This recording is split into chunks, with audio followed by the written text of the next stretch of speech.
Welcome to The Explainer. Today we're diving into something absolutely crucial for your heart health, your high blood pressure nutritional toolkit. We're going to break down some huge myths and give you exactly what you need to take practical control, literally right from your dinner table. So to really get why food matters so much here, we kind of have to picture what's actually going on inside our bodies.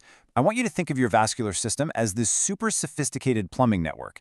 It's this delicate, complex web of tubes, and they absolutely have to stay soft, flexible, and totally clear of debris to keep your blood pressure healthy. If those pipes get stiff or clogged up, well, the pressure builds up and fast. And that right there is exactly why our blood vessels desperately crave minerals like potassium, magnesium, and calcium. These guys act like natural water softeners, keeping the whole pipe system nice and relaxed. Okay, let's dive right into this. Here is our roadmap for today. We're covering basic nutritional principles, heart-healthy foods, foods to avoid, the truth about eggs, reading nutrition labels, and finally some sample menu suggestions. Now, our main goal today isn't just about reacting when your blood pressure spikes. No, we want to move toward totally proactive daily management. By scientifically managing your diet, you're naturally lowering that pressure with literally every single meal you eat. It's a real game changer. Section 1. Basic Nutritional Principles. We're kicking off these basic rules with some truly mind-blowing data. 3 grams. That's it. Just 3 grams of omega-3 daily can miraculously drop your systolic blood pressure by up to 4.5 millimeters of mercury. I mean, that is a clinical level drop, and you get it simply by softening your arteries with the right kinds of fats. How amazing is that? But, okay, on the flip side, we've got this number to worry about. 1,500 milligrams. This is your strict daily red line limit for sodium. If you're managing hypertension, crossing that 1,500 milligram line is basically asking for trouble. But why? Why exactly is salt such a nightmare for our plumbing network? Well, it all comes down to what we call the balloon effect. See, when you overload your system with excess sodium, your body kind of goes into panic mode. It automatically hoards massive amounts of water just to dilute all that salt. And as it holds on to that water, your total blood volume actually expands. Think about pumping way too much water into a really fragile balloon.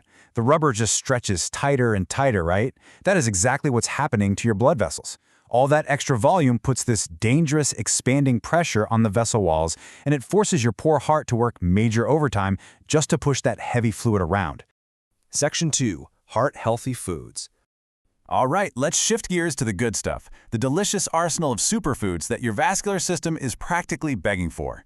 Let's actually break down how these foods work. First up, fatty fish, things like salmon or mackerel. These deliver that massive hit of omega-3 and vitamin D we just talked about to extinguish inflammation. Next, bananas. You can think of bananas as fast-acting pumps. They are so loaded with potassium that they literally flush that dangerous excess sodium right out of your body.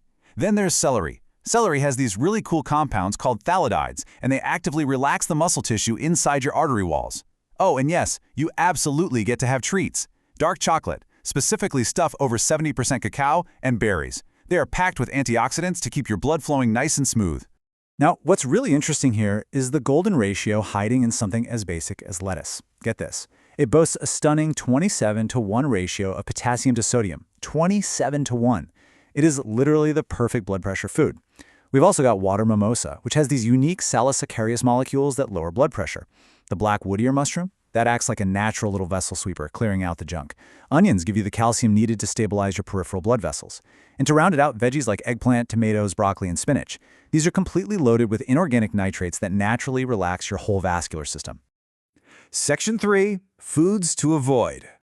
Okay, time to face the villains, the silent killers secretly destroying our hard work. Sadly, things like cold cuts, bacon, and pickles. I know, they taste incredible, but they're hiding a terrifying sodium overload that triggers that balloon effect almost instantly. Then you have processed baked goods. They're just packed with trans and saturated fats that actively clog your arteries with plaque. And sugary drinks and alcohol. They don't just pack on extra weight, they actually act as toxins that force your blood vessels to spasm. And worse, they can literally neutralize the effects of the blood pressure medication your doctor prescribed. You're basically canceling out your own treatment. Section 4. The truth about eggs. This brings us to arguably the most classic dietary dilemma of them all. Do hypertension patients really need to banish eggs from their lives forever out of fear of cholesterol? The answer is a resounding no. But the secret is entirely in how you prep them. Let's look at the scientific way versus the downright dangerous way. The scientifically sound method is boiling or steaming your eggs, eating them in the morning, and, this is the really key part, pairing them with lots of vegetables. The disastrous mistake? Frying them in heavy oil and serving them next to salty, highly processed sausage. See, the egg itself isn't the problem at all. It's the greasy, super salty mistakes we pair it with that cause the real harm. So, let's relieve some anxiety right now. The egg is innocent. When you eat eggs with veggies, the fiber in the vegetables actually blocks the cholesterol from being absorbed into your bloodstream. It's pretty fascinating. For healthy adults, eating 5 to 7 eggs a week is perfectly fine. No problem at all.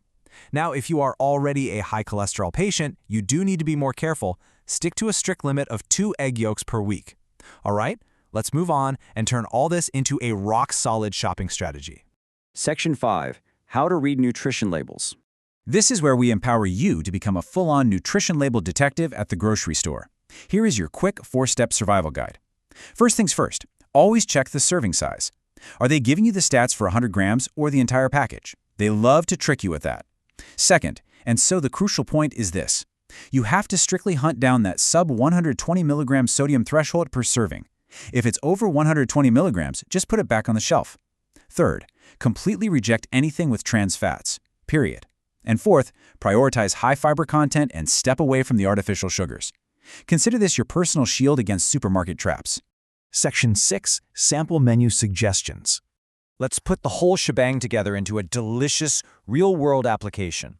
Notice how we're breaking the meals down into smaller, much more frequent portions here? This is absolutely critical because it ensures you aren't putting massive pressure shocks on your heart from trying to digest one giant meal. So, you start the day with oat porridge and a potassium-rich banana. Boom.